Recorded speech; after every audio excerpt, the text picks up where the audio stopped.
The first time I saw Tan was when I went to the gym in the morning at the hotel, and I looked at him and he was on a treadmill, and I was like, who's this guy with immaculate hair at 7 o'clock in the morning running on a treadmill? Eating a muffin. That's more appropriate. Or a croissant or something like that. We all met at casting. At the Queer Eye auditions, we were in LA, we were in a hotel. It was a cocktail party where it was a meet and greet. It was the end of February. Yep. End of February. 2017. The cocktail party space was super intimidating. There was like 90 or 80 gays, or 60 or 50 or 90. It's so funny. That number in all of our heads changes. And there were, I think, 42 guys who were auditioning. I thought there was 50. almost 200. No.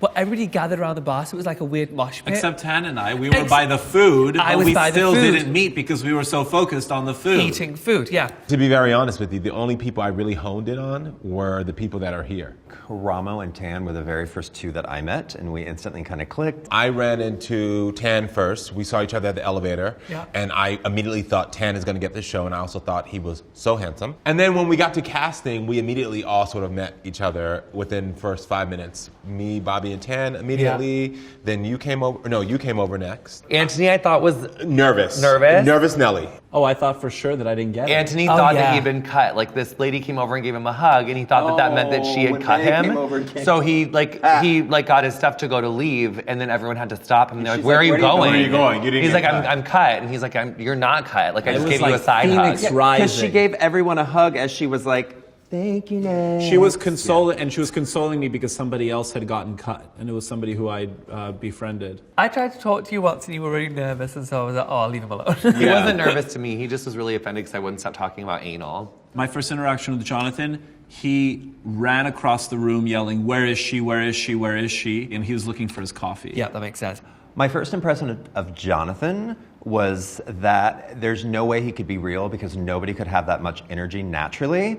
But then by day 2, it didn't waver, and I was like, wow, no, he just has that much energy naturally. I remember really meanly thinking, oh no, I don't think Jonathan and I are going to get along very well, because he told me a very, very personal story and it shocked me. But now Jonathan is one of my favorite people on the planet. 2 days after we got cast, I took him to a birthday party with like friends of like 20 years, and the stories he told them. I love Menia. I love Menia. Within seconds, I was just Menia loves me, and I love Menia, and she did not think that was a weird story at all. Your friends loved me, just so you know. I didn't say they didn't love you. I just said I was shocked. Have I ever been invited back? How No. you share it. Have I ever been invited back? Absolutely not. I definitely thought that Tan was very buttoned up, very professional, looked very sleek. I was so attracted to because of that gorgeous skin and that camel coat, honey. I thought that Tan was so confident. Within the first few minutes, Karamo was already covered up with Tan's jacket because he is always cold, and it was not cold.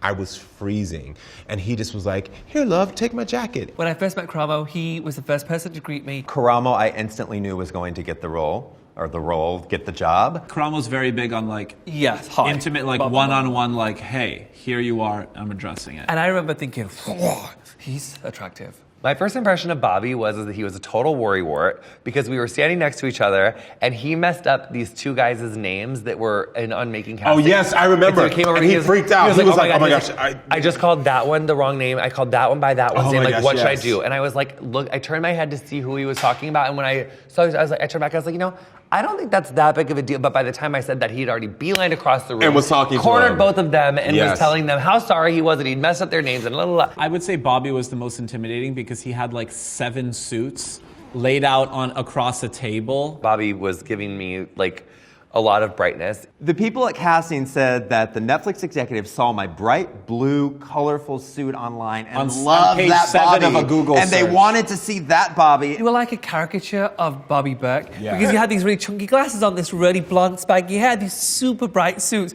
Not at all the Bobby It was like an offensive bleach and tone too. Yeah. It was like, I fixed it. We got you there. We knew immediately that we'd be friends. It was no doubt in our minds. I had actually started a Fab Five group text before we were even cast between the 5 of us. I think that's what the producers saw outside of each of our individual skills. I think they saw a natural bond, and also they saw us fighting for each other. Meeting Jonathan has changed me because he's so open-minded, non-judgmental. He's so opinionated. He's so well-informed. He's very, very studied in many, many areas. And so he's taught me so much. I know that a lot of people in production right now would like roll their eyes, and no shade, but I've become a lot more patient. I would agree.